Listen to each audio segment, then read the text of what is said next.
وہ جو ابو جہل کے متعلق بیان کیا تھا اس میں بھی اعتراضات ہیں. بھئی یہ اعتراض آپ کو کیوں ہیں؟ وجہ ابن قیم رحمۃ اللہ علیہ لائے ہیں. یہ جن اعتراضات ہیں نا، ہم خوب جانتے ہیں کہ ان کے بڑوں نے کتاب الروح ہی کا انکار کر دیا کہ ابن قیم کی یہ کتاب ہی نہیں ہے. حالانکہ ابن قیم رحمۃ اللہ علیہ کی اس کتاب کے ہونے کا اقرار بڑے بڑے علماء نے کیا. ہم نے ایک مرتبہ اس پہ تحقیق کر کے سارے حوالے جمع کیے تھے کہ کتاب الروح ابن قیم رحمۃ اللہ علیہ ہی کی لکھی ہوئی ہے. اور ابن قیم رحمۃ اللہ علیہ نے پانچویں ایک معاملہ ہے، انہوں نے کہا پانچویں بحث یہ ہے کہ قبر میں جو عذاب ہوتا ہے وہ کیا ہے، اور جو آگ ہوتی ہے وہ کہتے ہیں وہ آگ نہیں ہے جو دنیا میں تم دیکھتے ہو، وہ آگ آخرت کی ہے اور وہ دنیا سے بہت بلند ہے، دنیا کی آگ سے زیادہ جلانے والی ہے. کتاب الروح فی الکلام علی ارواح الاموات والاحیاء بالدلائل من الکتاب والسنت والآثار واقوال العلماء. یہ تالیف کس کی ہے؟ امام شمس الدین ابی عبداللہ بن قیم الجوزیہ رحمہ اللہ کی. یہ ہے ابن قیم رحمۃ اللہ نے جہنم کی آگ پہ اور قبر کے عذاب پہ بھی بحث کی ہے، اور کہتے ہیں کہ اللہ تعالیٰ کو اس سے زیادہ کہیں زیادہ قدرت ہے. اللہ کی قدرت بے پناہ قدرت حاصل ہے کہ وہ آگ میں جتنی چاہے حرارت پیدا کرے. اور پھر جانوروں کا کیا ہوگا اس کو بھی ہے.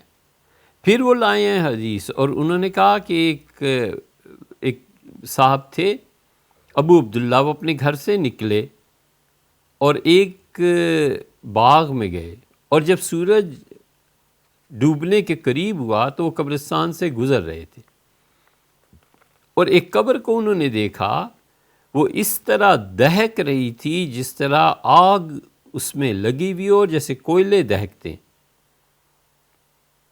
تو بزرگ کہتے ہیں ابو عبداللہ محمد بن الرزیز کہ وہ اقول انا نائم انائم انا ام یقظان، میں حیران ہوں، میں سو رہا ہوں کہ جاگ رہا ہوں، یہ کوئی خواب تو نہیں دیکھ رہا ہوں.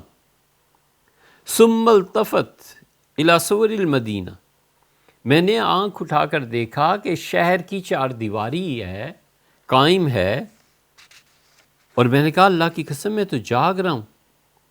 پھر میں اپنے گھر بڑی مشکل سے پہنچا اور میں بے ہوش ہو گیا. پھر گھر والے آئے، انہوں نے کھانا دیا اور میں کھانا نہیں کھا سکا. تو میں نکلا اس شہر سے اور میں نے پوچھا گورکن سے کہ یہ کس کی قبر ہے؟ اس نے کہا فلاں کی قبر ہے.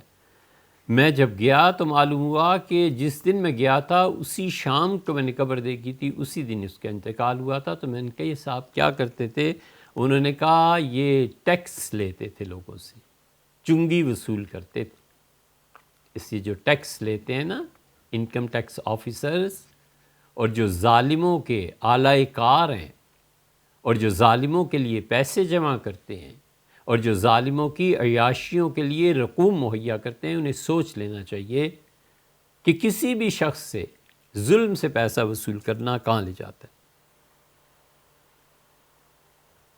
پھر ابن قیم رحمۃ اللہ علیہ کہتے ہیں کہ اس آدمی نے جو قبر کا یہ عذاب دیکھا کرؤیت الملائکہ والجن، جیسے کبھی کبھی انسانوں کو جنات نظر آ جاتے ہیں، جیسے کبھی کبھی بعض بزرگوں کو فرشتے نظر آتے ہیں، اسی طرح اللہ جس کو چاہے یہ دکھا بھی دیتا ہے. اور پھر کتاب القبور کا ذکر کرتے ہیں کہ شعبی رحمۃ اللہ نے ایک آدمی کا ذکر کیا، اور وہ کہتے ہیں کہ میں حضور اقدس صلی اللہ علیہ وسلم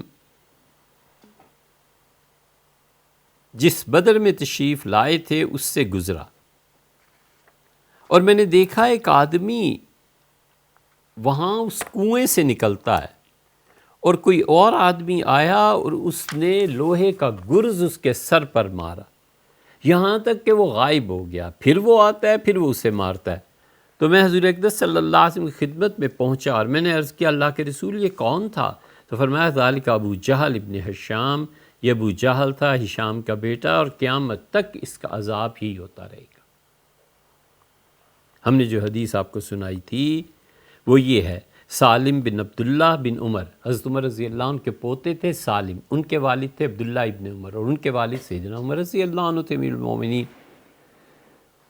انہوں نے کہا کہ میں مکہ مکرمہ سے مدینہ منورہ حاضر ہو رہا تھا، تو میں کیا دیکھتا ہوں کہ ایک قبر ہے اور اس میں سے کوئی آدمی نکلتا ہے اور اس کو آگ نے سر سے پاؤں تک لپیٹا ہوا ہے، اور اس کے گلے میں زنجیر ہے اور وہ بھی آگ کی بنی ہوئی ہے۔